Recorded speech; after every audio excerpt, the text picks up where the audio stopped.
You asked, Jacques and I are here to answer. This is the almost 4-year Homestead before and after. So Jacques, you've been here for pretty much the whole ride. Yeah. And I couldn't have done it without you. So I figured, why not come along with us while we discuss pretty much everything we've done to every single different zone of the garden. I saw Laura and Aaron do this over on Garden Answer. Yeah, it was cool. And I thought it was such a cool idea. And I thought, you know what? Let's take a trip down memory lane together. So by the way, this video is sponsored by Shopify. We'll get to that in a bit. Huge partners of Epic Gardening and Epic Homesteading. But Jacques, the front yard. When you first got here, it looked a lot different and a lot worse. Yeah, well, one thing's for sure is that we tackled the weeds here. Yes. This used to be pretty weedy, but also there used to not be any raised beds at the very start. In fact, right where this round is, I was doing some tilling to break into the soil, mixing some compost in and growing like a Thai garden and a salsa garden. Yeah, themed gardens. And the reason why, I don't know if I've ever shared this with you guys, the reason why I was doing that is because when I first bought this property, I was filming a show for Chip and Joanna Gaines on the Magnolia Network, and it was going to be a story of basically how do you take an empty suburban home and turn it into a productive garden. Yeah. And this was during COVID, so it was like summer and COVID, right before I met you. Yeah. And I was sweating my ass off because you had to wear like proper clothes. I was in jeans and flannels. I remember every seeing you single film. day. Yeah, he saw me film, and that's when he started sliding in my DMs. And he's like, "Hey, man, can I get some of those garden goodies?" But anyways, I was doing that, and then we had the herb bed over there. Oh my God! Which was the 2x12 redwood. It always delivers. Herb bed that we've moved, I think, 3 different times on this channel. You guys have watched us clown around. But now, Jacques, what do you think? I mean, there's so much here now. We've got a couple of the original ones that you've added. So these were like kind of the first birdies you've added. Exactly. And they're still holding up, look fantastic. Yeah. And then we added the new one. Quick story. Yeah. Right here, when I first moved in, there was a little like plastic, planter edge in a circle. And I took a zinnia, or I took a cosmos from my house, my old house, and I transplanted it right there. Wow. And it actually took. There you go. And that was Maybe part of the there's show. still seed in there. There might be. But what I really like about what we've done with this area, first of all, of course, we've added the patio in that goes all the way around the back. Infrastructure. It actually makes a difference. But the biggest thing for me, Jacques, is the slow expansion over time and slowly upgrading. So number one, we slowly added irrigation. Yep. So now all of these raised beds are on perfect automated irrigation. They even have their own shutoff valves per bed, which I really liked, because over here, we just harvested garlic last week. We shut the irrigation off because we didn't need it. And so that was kind of nice. And even this area is new. From here all the way down, and this is where the battle ends. This is where we started to lose the battle. And actually, it looked better when I moved in than this, if you remember. Because you got the entire neighbor's tree mulched into this yard. It was free mulch, but the Bermuda took over before we could use it. So yeah, when I first moved in, Jacques, it was a flipped home, and we've put that video up about our flipper fails and things to watch out for. But the one thing they did do is they sod scraped the whole yard, and they threw, to their credit, natural mulch on top. They didn't do like the dyed brown or black mulch. Or something. But I knew I didn't have enough mulch, and I knew I wasn't gonna plant this area out, and still haven't. So I guess that was a prescient prediction. But if you guys remember in the backyard, which we'll show you in a second, there was a huge line of trees. Brazilian red peppers, all these other trees. So when my new neighbor came in, I went over and I said, hey, I know you're getting an arborist in, just save some money. I'll actually even chip in for some of the arborist services and just have them chip it right here. And I think that's why there's so much Bermuda. They blasted it from there. Like they literally chipped it straight into the yard. Right here. And I think, Jacques, that's why you see all this Bermuda, because it's threading through tons of mulch and not soil. I'm like 2 feet off the ground. Yeah. So. I'm floating over here, because look, I'm way up compared to over there. So that's the transformation of this front area, but there's a couple more areas in the front. So over here, I remember when I first moved in, we had this arch, and it was just kind of sitting there for such a long time. This is the Gracie Modern Arbor from Terra Sculpture, which is actually on our Shopify store, but we couldn't figure out what to put on this. No, it just took forever. You finally figured it out though. Yeah. This was a great call by you. This is the Cecile Brunner Climbing Rose. We just probably are out of the flowering season. You can see a couple on here, but to me, Jacques, I mean, come on. How good does he look? I mean, it's a vibe. How good does he look? It's amazing. This to me is like the entryway into the rest of the adventure of the garden. Which is also all changed. But we can't even get to that, because if we take a look over here, this basically had nothing when I moved in. Yeah. So it was just kind of empty. There were a couple weird succulents, but we've done quite a bit to here. And there's the gray water system. You've watered this whole area using your laundry. Yeah. So that's really cool. Artichokes on repeat. Yeah, the artichokes probably is the star, I would say. Yeah. But we've started to add even more landscaping. So like I said, when we hear there's like a couple succulents, maybe some jade plants, we've added mostly systems to this area, I would say, rather than plants. So we have our front yard watering system right there coming down into a cistern that I can use to water the front yard, which we do, but also the overflow goes into another watering system, which is that laundry gray water, which is coming out of that one little hole in the wall. And so to me, this plot actually looks kind of bad right now because the artichokes are finally out of season, but when they're in season, man, nothing looks better. Yeah. And look, you're right, we have a couple more. Yeah, they just fall over and back then up. new ones are on the way. So. Yeah. So once these flower, we'll cut these off, but then this is the next crop coming in, so it's totally fine. And we've also started even doing some actual sort of ornamentals, Jacques, with this bougainvillea. My girlfriend really was into the orange bract bougainvillea. Yeah. And we we created this like scaffolding up this chimney, because when I moved in, the chimney, I was like, oh my God, I can have a fireplace. Can't. They capped the top of it. So I can't have a fireplace. So we decided to screw a bunch of bolts in it and try to get a bougainvillea to go up the side. We've got some mandevilla trying to go up over here, but I have to say, it's not doing that well. So right now, this doesn't look that hot, but honestly, most of the year it's fire. Yeah. This next spot is probably my favorite in the garden, I would say, just from a vibes perspective. And we just upgraded it. We just finished this. So a while ago, we went to a secret unnamed location to get these big pots that you guys keep asking us about. Yeah, they're gone. Just these huge, beautiful terracotta pots. We love them. The problem is that They just don't hold up. They just don't hold up. Yeah, I mean, I think they were Unglazed.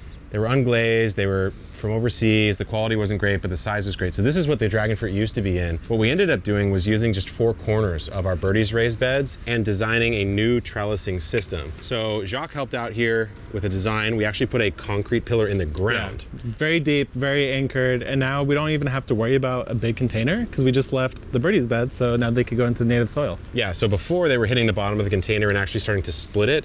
Now they're just gonna go into the native soil, and we did reset every single dragon fruit in Dragon Alley because we wanted to put some new varieties in. Like we lost Trisha because we have an improved version of Trisha, and we're trying a couple of Richard's other dragon fruit varieties. So it's been through a lot of change, but I have to say, Jacques, now when you come around this side here and you look down, you're coming through the rose arch, right? You see this really nice line. Very clean. Beautiful colors, and then even on an alignment basis, look at how aligned that is. Come on. You know I'm a fan of that. It scratches the itch. It scratches the itch for sure. Big time. So the next spot is really just the epic orchard that took shape over time, and I think it's really starting to look good, although I will say I'm getting the itch to plant even more trees. I mean, you got space. So if you guys remember that very first video I put up on this channel, I mentioned that way over in that corner over there was a lemon tree, I thought. It was actually a grapefruit. And that was one of the things that kind of attracted me to the property. Then there was also this giant loquat tree. So those were the 2 front yard fruit trees that were here when I moved in. And so I knew, first of all, that it could produce, which is great. And I knew that I wanted some sort of way to feel like I was in maybe a bit more of a secluded space. And so actually, Jacques, I remember one of the first projects that you and I did together was working on this orchard. Yeah. And that would have been probably about 3 years ago now. It's got to be 3 years now. I think it's 3 years. And it was putting in all the original citrus after you planted one for a video. I planted 1 single citrus for the Magnolia project.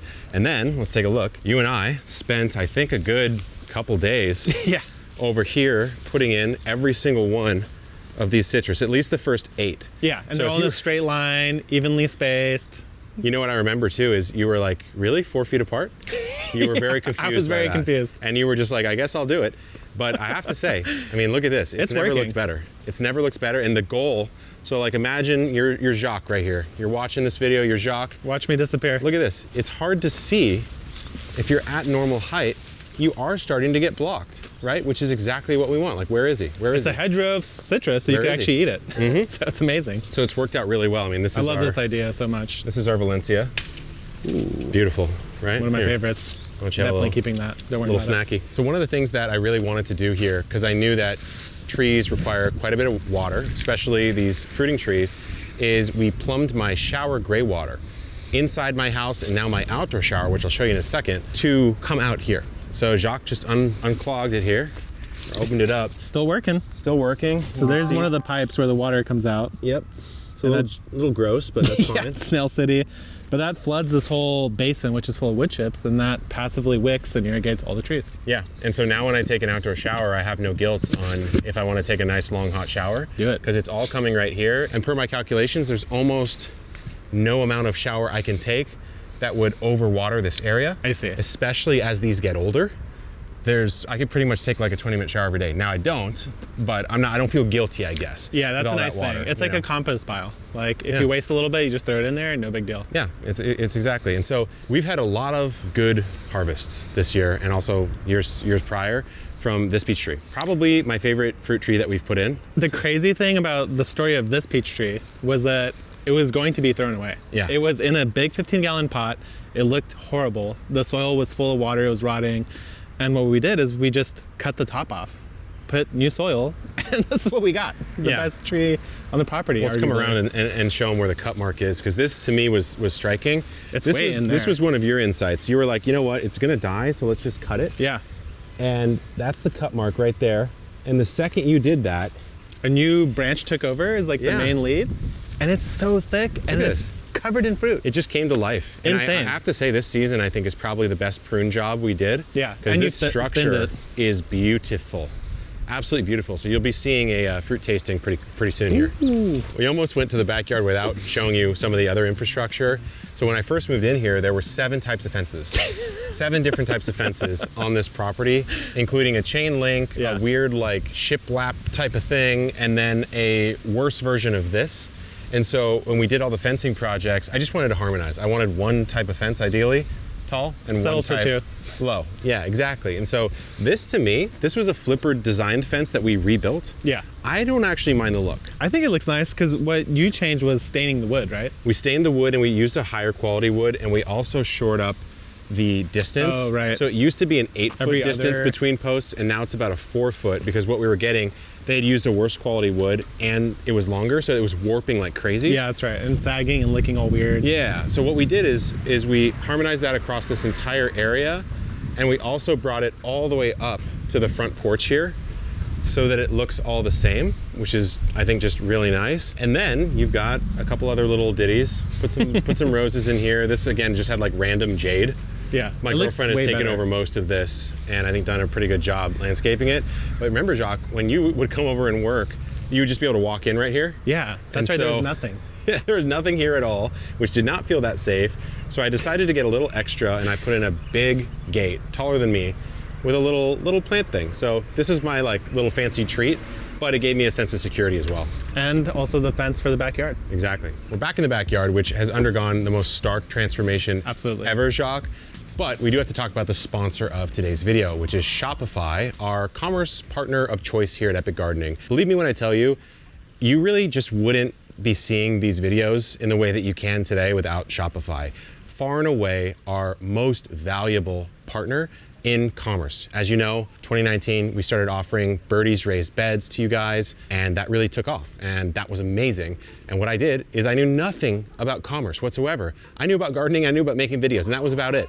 And so I threw up a Shopify store. It was so simple. I was able to put inventory on, track orders, take payments, make changes to a website in a very simple way, and that really was the lifeblood of what has helped to build Epic Gardening into what it is today, so much so that we were able to acquire Botanical Interests, our seed company. And the first thing we did is I said, you've got to get them on Shopify. They were on this platform where you literally would have to call to make a change to the website. And I was like, get this business on Shopify ASAP, so us and you guys could grab seeds in a much easier way. So if you're starting a business, if you have a business and you offer products and services online or offline, go ahead and grab a free trial to Shopify. The link is in the description.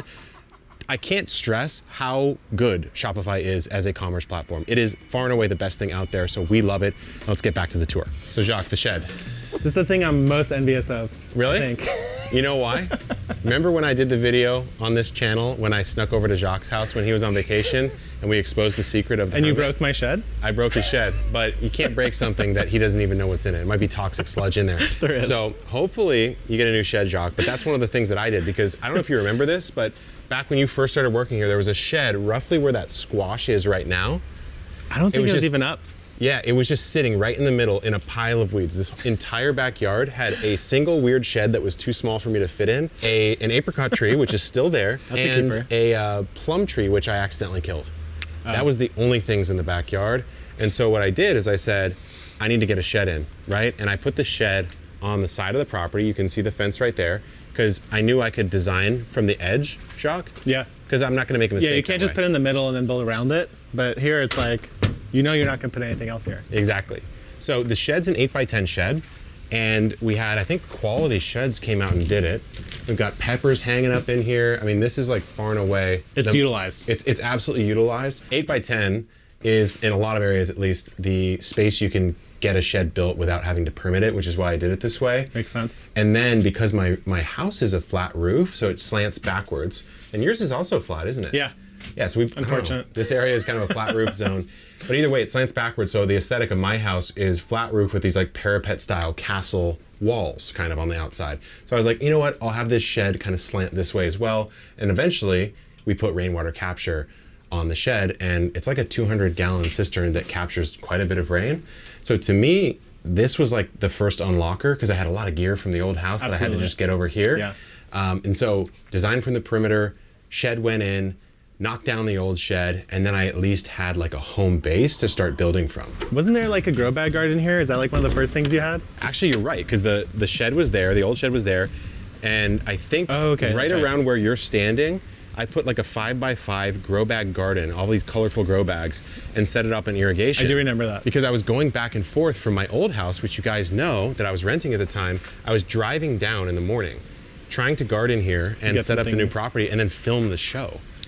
And so I needed something here, but I was like between two worlds. And so, man, that makes me, I can't even believe that's how it used to be. Okay, so now we've got the shed. New pathway. We've got the pathway, and that just went in.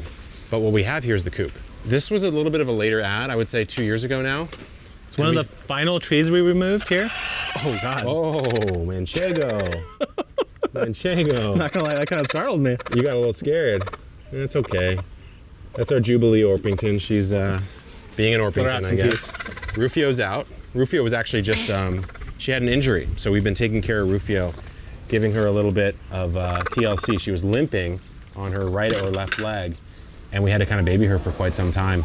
But, Jacques, the shed and the coop are sort of the structures on this south side of the property that have given it some texture, given it some structure, and also, of course, added like quite a bit of life and livelihood to the garden. And it's made use of like kind of the shadier parts of your yard, if you did have one, because your house will block a little bit of sun over here. So, good use case. The house would block it, and the fence would block it as well. Yeah. And so what we've done here is, you can see there's a rainwater capture right there that comes off of the shed. That captures here. I can fill the chickens' coop up with water, their barrel up if I want to. From that, I can collect eggs here. I can scoop droppings up for the compost bin. So this came in, I believe, 2 summers ago. And this is a simple design. Yeah, Douglas fir. 5 bay. Before, there was actually a compost bin right where the chain link fence was over there. It was a 3x3 that I built.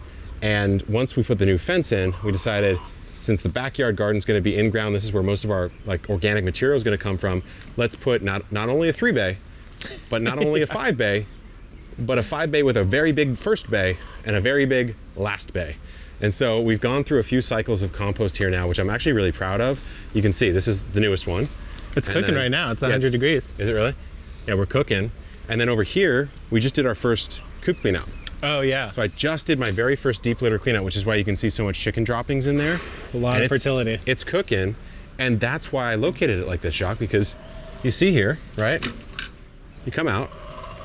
I can scoop droppings if I want to, or I can skim, or this particular coop actually, the whole thing drops. This drops down and you can scoop it all out. Very convenient. Proximity is why that matters so much. And so it's just like fine tuning over the years. Yeah, it's those little things that really make a big difference long term on how easy it is to actually work here. And now we get to what I can only call the back garden. The big boy. The big boy, which I think you might have some trauma-induced memories of this space over the years. You've softened though. Yeah. Because it used to be, actually, I don't even remember the first one. There was like a couple random patches when we started building out. It was potatoes, then the wheat, and then it turned into a grid. Then it was a grid, and he was not a fan of the not a grid. grid guy. Actually, the very first thing you ever did here is you came in the backyard. That's right. There's a big piece of plywood, and you did soil samples in all sorts of different areas of the garden, and then we started to build out the grid. So in the past, the back garden, which was a lot smaller than it is now, it actually was a 2x4 grid of 4x4 plots. So it was 1, 2, 3, 4, 1, 2, 3, 4, and then actually this hasn't changed a whole lot. These are just long beds. They've just taken a little bit of extra shape. So, the sauce tomatoes there, the indeterminate tomatoes there. But I would say for the most part, the back has stayed the same. Yeah, and I think this is like the final evolution. Like, I think it's the most sensible. There's nice pathways, irrigation's up. It looks different. It just looks more natural to me than the original one. It looks more natural. It looks a little bit more flowy. And the only thing I would say that we've changed quite a bit is this area. We just keep cycling it. So we took old fence pathway. Oh yeah. Old fence boards and made a pathway here, which I think is a really elegant, cheap path to make. You don't have to get too fancy. We left some natural structure. So this tree, honestly, I think we brought it back from the dead. Yeah.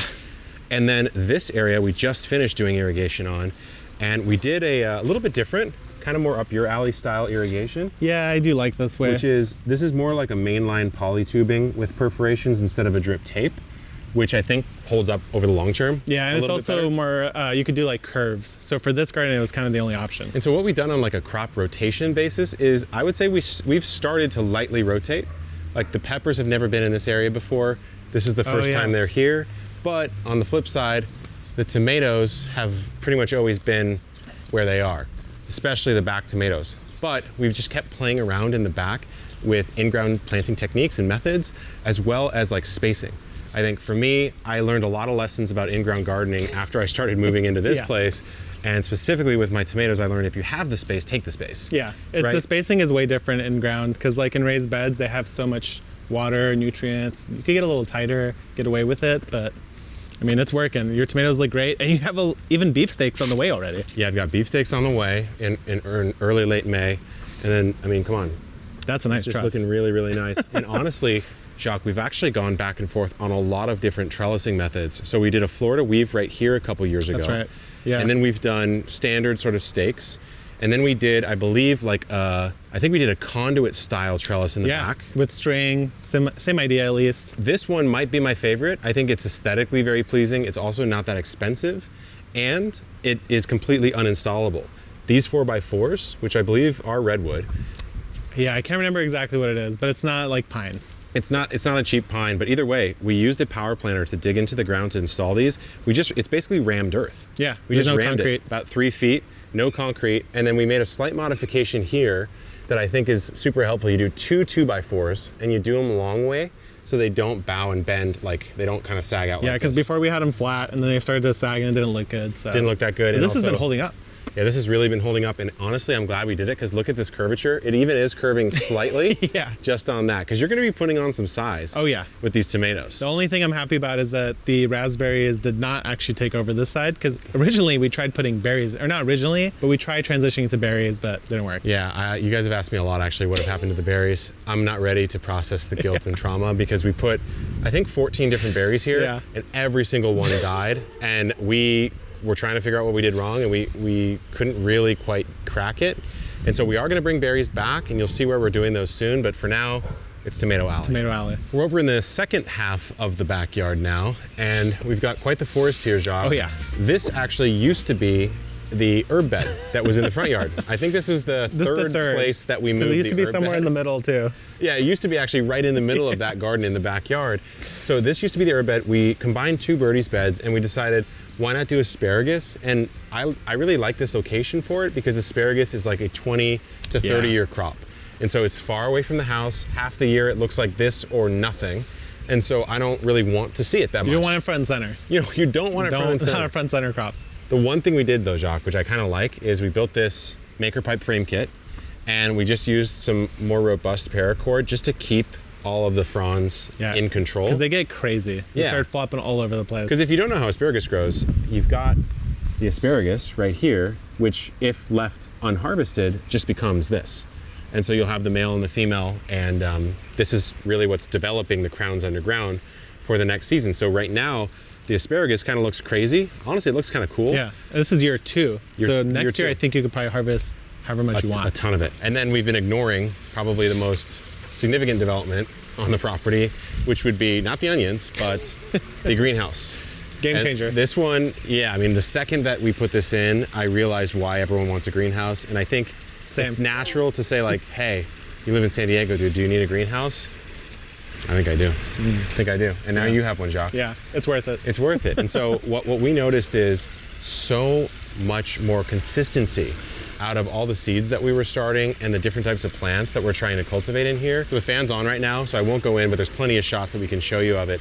But what we're doing in there is pretty much constantly starting seeds. Yep. We are almost always growing some sort of weird tropical that we can't grow, not in the greenhouse. Coffee, vanilla bean orchid. Yeah, all sorts of stuff. Ginger. And it's just been a really, really productive space, and honestly like a very peaceful space to grow in. It's probably my favorite place to spend time. What the greenhouse unlocks, Jacques, similar design style, right? You've got the lean-to style, which we just finished putting irrigation gutter system on.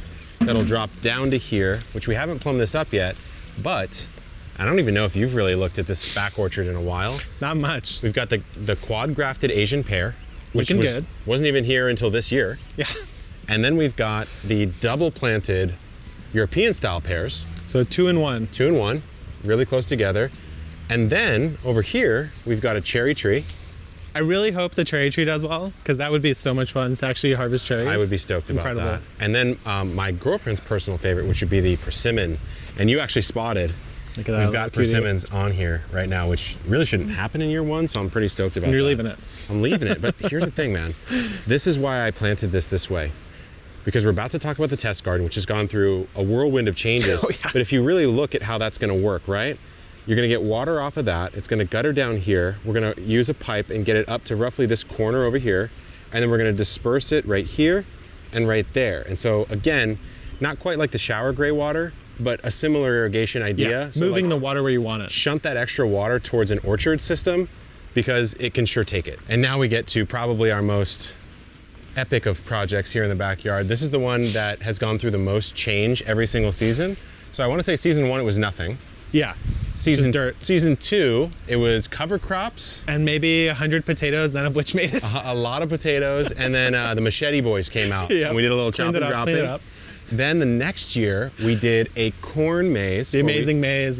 The amazing maze. It did okay, and then we actually had a spooky spicy AMA here around October, buried in the corn, which I thought was like that was cool. That was so fun. Definitely watch that. And then we did last year all dahlias. We just planted, I would say like 50 to 60 dahlias in this patch. At least. And then now this season, Paul and Jacques surprised me with a little bit of a professionalization of the area. A little containment of the area. And we've decided to call this the Epic Test Garden. So we've divided this into 16 4x4 grids where we're trying all sorts of different experiments and actually wrapping up quite a few this season. So the experiments we're running right now, at least, we just wrapped a few up, but this is your masterpiece. Yeah, this is the one I'm most excited for, which is testing 14 different bag soils, see which one is best, and you can already see that there's definitely a worst one. There's definitely a worst. A lot of fun experiments here, actually. We've got a bunch of different potatoes. We're growing in a square foot garden, testing that method out. We've got a double or single liter tomato experiment. And then honestly, Jacques, you inspired me. On this back wall, we have the flame seedless grape, which we've trellised in quite an epic fashion, I would say. And look at little this. babies on the way. We've got a lot of little babies on the way. So this took a while to figure out how to do, but we got this wired system in place. And I'm actually thinking I might run this all the way down to where the passion fruit is over there, and all the way up to the end of the property because the grape wants to vine. It could go 20 feet. So why not let it do it? But this was my way of trying to make use of everything because this fence wasn't here before. This was actually a chain link fence. And now that I have a fence that I can screw into, why not use what is a north-facing fence, so actually good southern exposure, and grow a ton of productive fruit here, grapes, but also we have the bananas, which are incredibly tall. A better flower this year. Better flower this year, and then behind 2 avocados, which, if you remember, we've tried to plant these avocados 3 different times. This third time's the charm. One of them was in front of the cistern, which we'll show you in a second. One of them was roughly where I'm standing right now. And the final was over there in this little mound. And the secret that we found out, which you actually found out, Jacques, was to bury them Not at all. Yeah. You actually just take it out of the pot, put it on the surface of the soil, if you're in San Diego or in a drier climate, and you just mound around. And that will actually allow it to survive. And they not only look great, like they survive, but they also look great. Like they're growing a lot. We're gonna get avocados. And now we get to the pièce de résistance, which after 2.5 to 3 years has finally come into its own.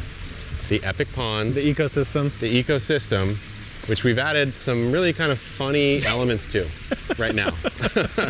So if you don't know the channel, this is a pond that we had installed that actually is a sort of faux natural pond where you have a pump that is pumping water up to that natural waterfall over there. And what'll happen is it'll flow down. It comes through this main area where we have a ton of koi, which are being shy right now. Oh yeah, they are. And then it falls into the ground. And the only reason that can work is because this faux stone patio actually is a reservoir. So we dug out about 2,000 gallons worth. And if you follow this pipe, there's a pump all the way down at the bottom. So this is all water. I would say about a foot-ish below this entire patio is just water. Permeable And too. It's permeable, so it's another way to capture rain, but it's a buffer system for this pond ecosystem, which if you can tell has brought like a lot of life Oh yeah. to the garden. It looks amazing. So we've planted all sorts of, a mix of natives and ornamentals around the pond. We have one of your favorites right over there, Jacques. The Pride of Madeira. The Pride of Madeira. And I think this kind of brings us to the green monster, which is our 5,000 gallon rainwater cistern, which you can't even tell is here anymore because so we covered crazy. it up with passion fruit. And I want to say you inspired this to some degree as well, because you were growing passion fruit just a That's touch right. before I was, and you're like, that could be a good way to block this. Check and this so, out.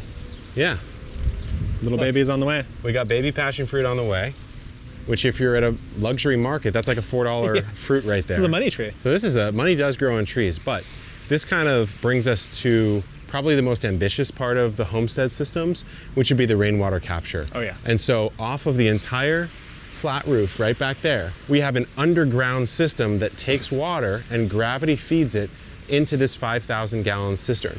So anything that rains on the roof ends up here. If this overflows, it goes under the fence and it goes out into the front yard orchard, which is also tied to that shower gray water system. And we even have a pump over here that you can turn on and pump directly out of the cistern. So this is a pressure sensitive pump that you can just flip on, and we have a hose connected to it.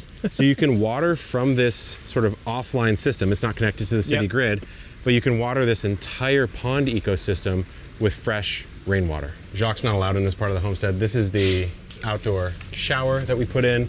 He's peeking his way through, but you know, you got a little house plants in here, you got a little shaving cream, a little whatever. But the real specialty is that goes out to the orchard as well. So all the water that comes off this and comes down here actually goes out to the orchard. Jacques, I feel like you may have never been up here. I think maybe once.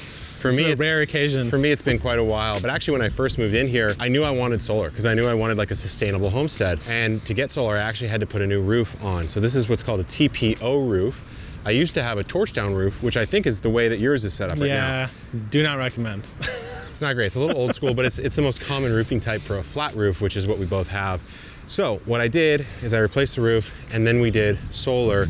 Initially 14 panels, and then we moved up to 24 panels. So I added another 10, and for the most part, up until I got an electric vehicle, that was more than enough electricity that I needed. These days, I might have a $20 to $30 a month electricity bill because my electric vehicle uses up a good amount when I'm charging it. But from up here, Jacques, I mean, look at the view is homestead. really nice. I was just admiring it. It's definitely different from above. Isn't it wild to This see? area in particular looks amazing. This area is gotta be the most built out. It's so and most- lush. It's like so pretty, especially when you think of the test garden kind of really growing in. Yeah. And then you have this area. Not as nice. Bermuda City. Bermuda City. We need to figure out what to do with Bermuda City. You know what someone actually said? They said, just let it be Bermuda, and now it's a lawn. Huh? I was like, that's actually not that bad of an idea. So it's been a wild ride over the last 3.5 years. As I look out, I remember it being nothing. Yeah, it was And- literally dirt. Yeah, it was literally dirt and weeds, and now it looks really, really good. But of course, the gardener in me and the perfectionist goes, I can improve that, I can improve that, I can fix that. So if you see something you'd like to see us work on at the homestead, let us know. We'll probably make an episode about it. Thanks to Shopify for sponsoring this video. We are huge fans. You can grab a free trial in the description down below. Stay tuned, good luck in the garden, and keep on growing.